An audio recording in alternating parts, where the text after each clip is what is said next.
युद्ध में रूस के Mi-28 का बड़ा एक्शन। हेलीकॉप्टर से रूस का हवाई हमला हुआ। यूक्रेन के कई ठिकानों पर बमबारी। यूक्रेन के सैनिक और हथियार खत्म हुए।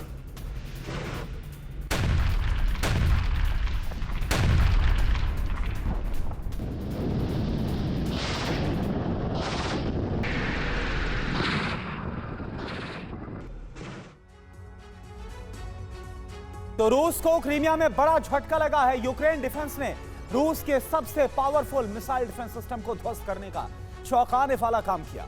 यूक्रेन ने अमेरिका की मिसाइलों से अभेद और अचूक माने जाने वाले रूस के सबसे advance S-500 missile defence system के पूरे बेस को कॉम्प्लेक्स को तबाह कर दिया। लेकिन इसके बाद पूरा ब्लैक सी परमाणु जंग का अखाड़ा बन गया है। व्लादिमीर पुतिन ने जमीन पर परमाणु प्रलय लाने वाली सरमट मिसाइल और ब्लैक सी में परमाणु सुनामी उठाने की ताकत रखने वाले हथियार पोसाइडन को उतार दिया। 28 जून की दोपहर यूक्रेन का समर्थन करने वाले टेलीग्राम चैनल्स, एक्स अकाउंट्स और epost.com पर अचानक ऐसी पोस्ट दिखाई देने लगी। दावा किया गया कि क्रीमिया में तैनात रूस के S-500 एंटी मिसाइल कॉम्प्लेक्स पर यूक्रेन ने क्लस्टर म्यूनिशन से भारी अटैकम्स मिसाइलों से जबरदस्त हमला किया है।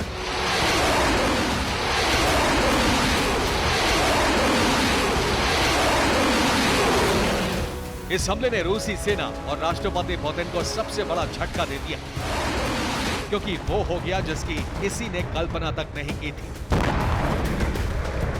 रूस के जिस S-500 रक्षा कवच को अब तक अभेद्य समझा जाता था, उसे यूक्रेन ने अटैकम्स यानी आर्मी टैक्टिकल मिसाइल सिस्टम से भेद दिया।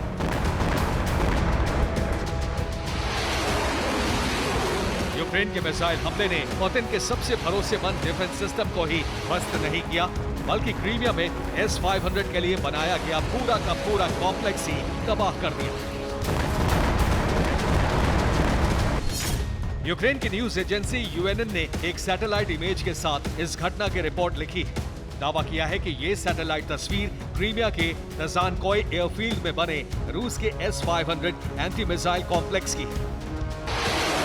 दावा यह किया गया है कि यूक्रेन के सबसे नए अटैकम्स मिसाइल अटैक के बाद पूरे कॉम्प्लेक्स में आग लग गई और वहां तैनात S-500 भस्म हो गए।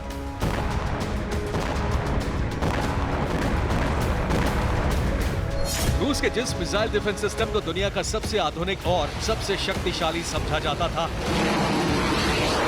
जिसके बारे में दावा यह था कि उसकी नजर से आसमान में उड़ती दुश्मन की कोई मिसाइल बच नहीं सकती,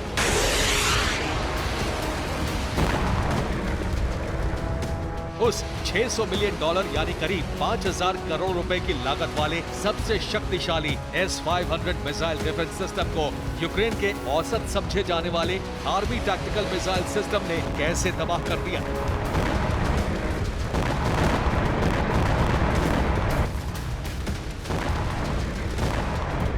S-500 जैसा दुनिया का सबसे आधुनिक मिसाइल डिफेंस सिस्टम यूक्रेन की ATACMS मिसाइलों का पता कैसे नहीं लगा पाया। S-500 जैसा शक्तिशाली मिसाइल डिफेंस सिस्टम अपने ही कॉम्प्लेक्स में मिसाइल हमले से तबाह कैसे हो गया।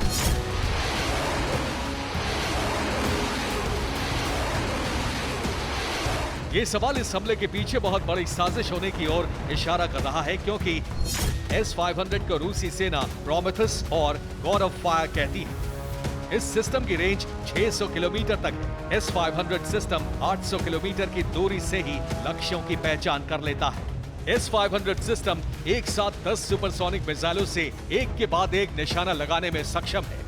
ये एयर डिफेंस सिस्टम हाइपरसोनिक या मैक 10 की स्पीड से उड़ रही मिसाइलों को भी मार गिराने में सक्षम है।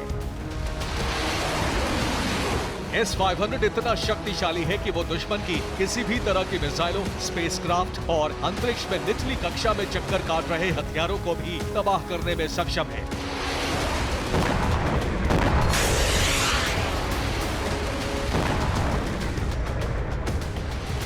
इसलिए क्रीमिया में S-500 के कॉम्प्लेक्स पर हुए हमले ने क्रेमलिन तक को इमरजेंसी अलर्ट कर दिया। पुतिन ने तुरंत बदला लेने का ऑर्डर दिया और पहली बार युद्ध में दुनिया की सबसे विनाशक मिसाइल सरमत उतार दी।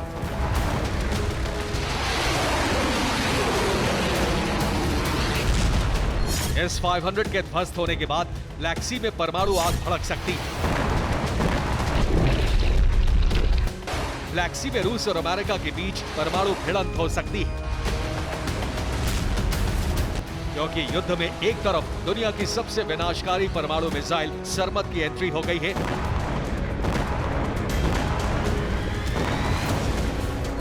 तो दूसरी तरफ रूस ने ब्लैक सी में परमाणु सुनामी पैदा करने वाले सबसे शक्तिशाली हथियार पोसाइडन को तैनात कर दिया है।